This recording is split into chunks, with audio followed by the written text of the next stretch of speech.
Good evening, everybody. First, you have to excuse me because English is not my mother's tongue, and I'm a bit emotional, so I'll try to do my best. I just want to share with you some of my experience from October 7th. It was very early in the morning. I woke up, like the rest of Israel, to the sound of the sirens and went to the shelter.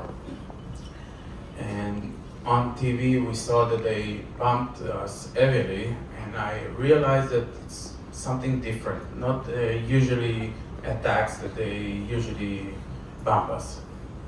I immediately text my Supreme Court from my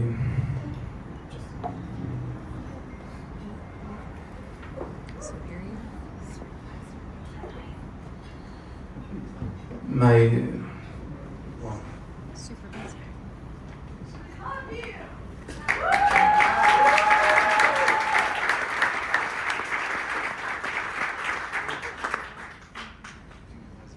I just texted a message to my chief of operation division and told him that I have an ambulance with me and I'm ready to go to the south wherever he needs me. Thank you.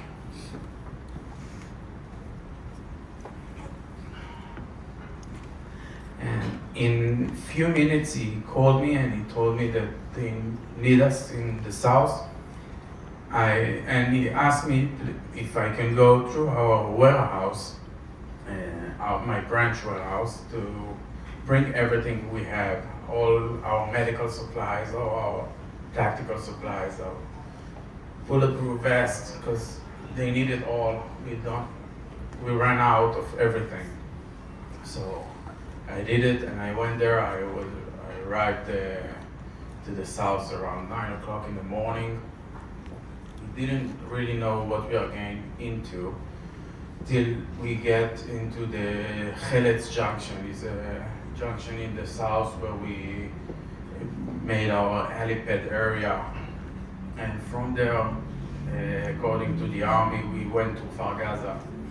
And the drive from the helipad to Kfar Gaza, it's about 12 miles. And I had to maneuver the ambulance through more than 100 bodies who were thrown on the road. And that's something that they did on purpose. After they shot the civilians, they just dragged them to the road. That's how they make the car stop and they could shot them. So that's how we had to go all the way to Kfar Gaza.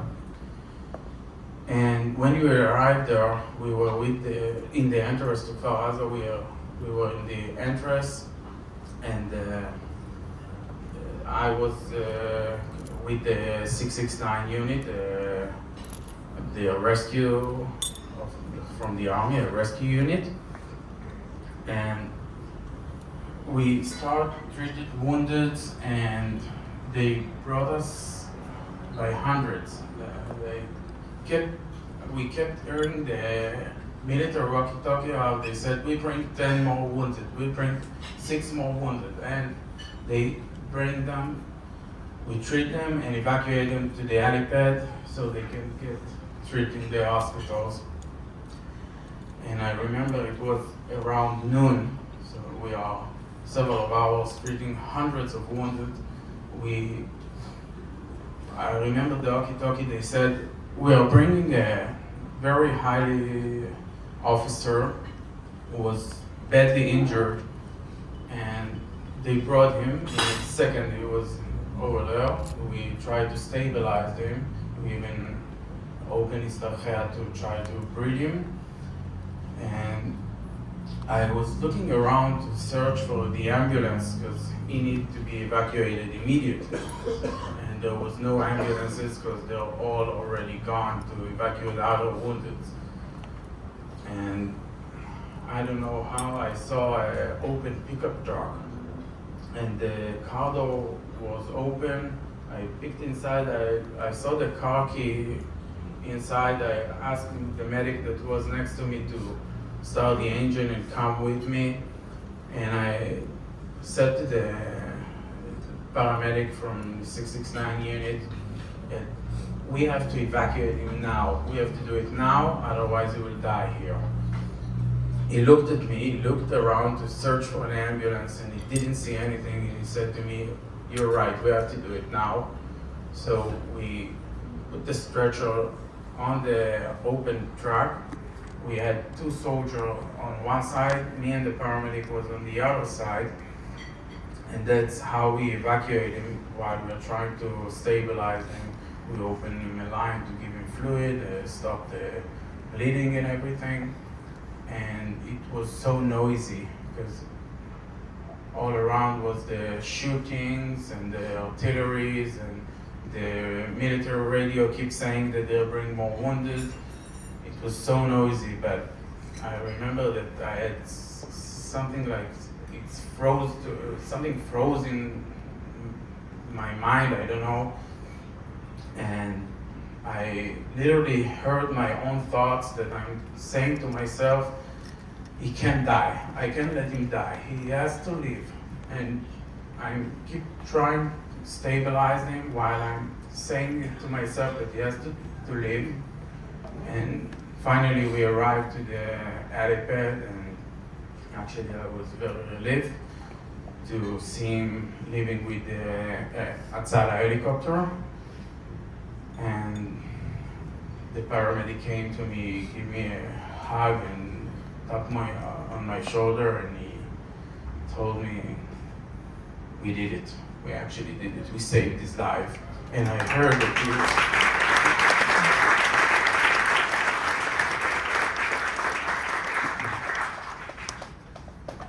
we learn to walk like machines when we are in a scene, because we have to do it. We can't have emotions, we can't think about other things than treat the patients and make sure that they'll be safe.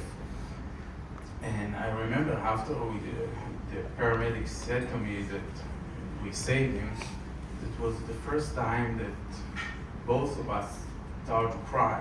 And it was surprisingly tears of joy, because we know that we saved him. So, and then we came back to Gaza and keep treating the wounded, and keep coming and coming, and it seems like it's never gonna end. And we didn't even pay attention to the time, and suddenly we heard the military radio says that they're bringing a family out. And when they said they bring family out, this is the first time I think I look at the watch, and it was 8:30 in the evening. And so they are there for something like 14 hours. I know about, afterwards I learned about the stories. The mother, two kids and two nephews who's coming to celebrate Simchat Torah with them at the same Saturday. When the siren went on in the morning, the father of the family told them to lock themselves in the home shelter, took his pistol and tried to fight the terrorist, but unfortunately he got shot immediately in the living room and died. And when they brought them, they were severely injured, but they were so exhausted, so tired and cold. They were only shorts. They just ran from bed to the shelter for 14 hours, locked there without knowing what's going on, when it's gonna end.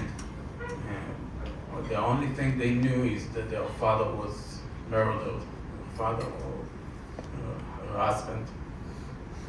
And when we try to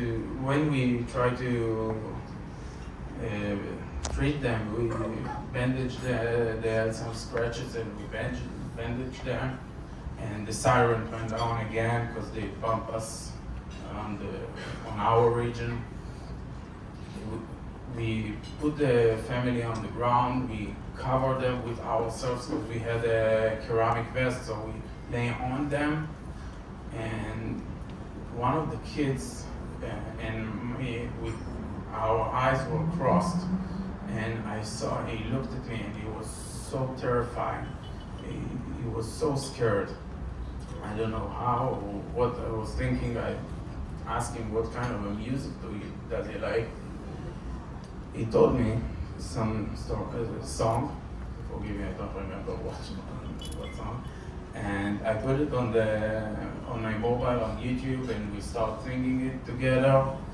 Some of the soldiers join us, and I saw how he get relaxed a little bit, and it drew his attention from the sirens and from the bombing.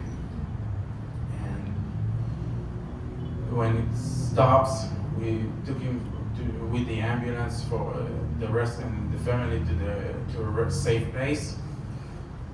And we escorted them to the safe place and went back to the ambulance. So we had to go back to treat the wounded.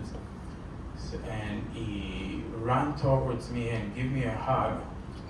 And I just lay on my knees to give him a hug back. And then he told me a sentence that starts in my mind. It keeps coming and coming. And